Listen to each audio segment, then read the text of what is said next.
رب اشرح لی صدری ویسر لی امری واحلل عقدۃ من لسانی یفقہوا قولی رب زدنی علما رب زدنی علما رب زدنی علما اللہم فقہنا فی الدین اللہم فقہنا فی الدین اللہم فقہنا فی الدین آمین یا رب العالمین۔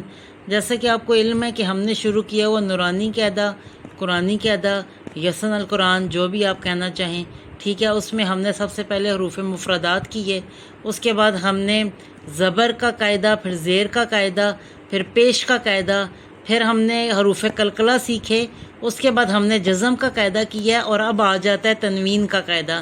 تنوین کہتے ہیں دو زبر دو زیر دو پیش کو۔ جیسا کہ آپ کو علم ہے یہ کورس بگنرز کے لیے ہے اور بچوں کے لیے ہے، ٹھیک ہے۔ بڑے بھی مستفید ہو سکتے ہیں، ہے تو یہ تجوید کے ساتھ ہی۔ تو اب اس میں تنوین کو آپ نے یاد رکھنا ہے کہ تنوین دو زبر دو زیر دو پیش کو کہتے ہیں، اور تنوین کو کس طرح پڑھا جاتا ہے؟ حمزہ دو زبر ان، با دو زبر بن، تا دو زبر تن، سا دو زبر سن، جیم دو زبر جن، خا دو زبر خن، خا دو زبر خن، دال دو زبر دن، زال دو زبر زن، را دو زبر رن، زا دو زبر زن، سین دو زبر سن، شین دو زبر شن، صاد دو زبر سن، ضاد دو زبر زن، تو دو زبر تن، زا دو زبر زن، عین دو زبر ان، غین دو زبر غن، فا دو زبر فن، قاف دو زبر قن، کاف دو زبر کن، لام دو زبر لن، میم دو زبر من، نون دو زبر نن، وا دو زبر ون، خا دو زبر ہن، ہا دو زبر ہن، ہا دو زبر ہن، ہا دو زبر ہن، یا دو زبر ین۔ یہ بچوں کو چار حالتوں میں انہوں نے ہا دکھائی ہے، ایسے بھی لکھی جاتی ہے، کبھی یوں ٹیڑھی ٹیڑھی بھی لکھی جاتی ہے، پھر یوں بیچ میں اس طرح آ جاتی ہے، اور پھر ایسے، ٹھیک ہے۔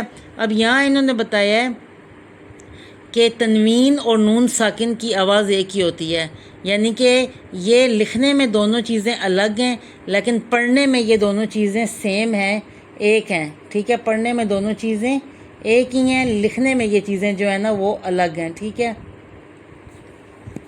تو اب یہاں پر آپ نے دیکھیں اس طرح سے پڑھنا ہے، حمزہ دو زبر ان، حمزہ زبر نون ان، با دو زبر بن، با زبر نون بن، تا دو زبر تن، تا زبر نون تن، سین دو زبر سن، سین زبر نون سن، فا دو زبر فن، فا زبر نون فن، میم دو زبر من، میم زبر نون من، نون دو زبر نن، نون زبر نون نن، وا دو زبر ون، وا زبر نون ون، یا دو زبر ین، یا زبر نون ین۔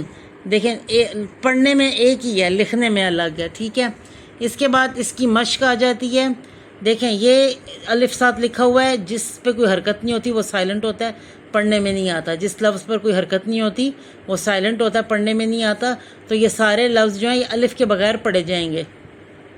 قاف دو زبر قن، قاف دو زبر کن، کاف دو زبر کن، کاف دو زبر کن، میم دو زبر من، میم دو زبر من، قاف دو زبر کن، قاف دو زبر کن، کاف دو زبر کن، کاف دو زبر کن، غین دو زبر غن۔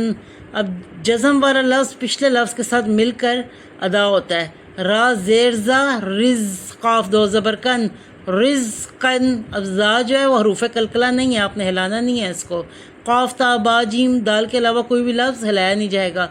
رزقن، را زیر زا رز، قاف دو زبر کن، رزقن، حمزہ زیر میم ام، را دو زبر رن، امرن، زا زبر زا، غین زبر غا، را دو زبرن، زاغارن، عین پیسین اسرا دو زبرن، اسرن، اسرن اسرن نہیں کرنا، امرن امرن نہیں، ٹھیک ہے۔ امرن، اسرن، کاف پیش دال قد، را زبر را، تا دو زبر تن، تا دو زبر تن، قدرتن، یا پیسین یسرا دو زبرن، یسرن، حمزہ زبر آ، جیم زبر جا، لام دو زیر لن، اجلن جیم زبر ہا جہ را زبر را جہ را تا دو زبر تن جہرتن جیم زبر ہا جہ را زبر را جہ را تا دو زبر تن جہرتن ذال دو زبر زن. اب یہ یا یعنی ذا اس کو ساتھ نہیں ملانا، یہ کیونکہ خالی ہے، اس پہ کوئی حرکت نہیں ہے، اس لیے یہ سائلنٹ ہے، یہ پڑھنے میں نہیں آئے گا، لکھنے میں آتا ہے. ٹھیک ہے. شین زبر شاہ ہا زبر الف ہا شاہ ہا. الف سے پہلے زبر ہو تو ایک الف کے برابر کھینچا جاتا ہے، الف مد کہتے ہیں. دال زبر دا تا دو زبر تن شہادتن. شین زبر شاہ ہا زبر الف ہا. الف سے پہلے زبر ہے، ایک الف کے برابر کھینچا جائے گا، الف مد ہے. شہادتن سیم لفظ ہے. را دو زبر رن، یا کے اوپر کوئی حرکت نہیں ہے، پڑھا نہیں جائے گا. را دو زبر رن را دو زبر رن. کاف پیش دال قد را زبر را قد را تا دو زبر تن قدرتن. کاف پیش دال قد را زبر را تا دو زبر تن قدرتن. امید کرتی ہوں آپ کو سمجھ آ گئی ہوگی. ٹھیک ہے جی، اجازت دیجیے. اللہ حافظ.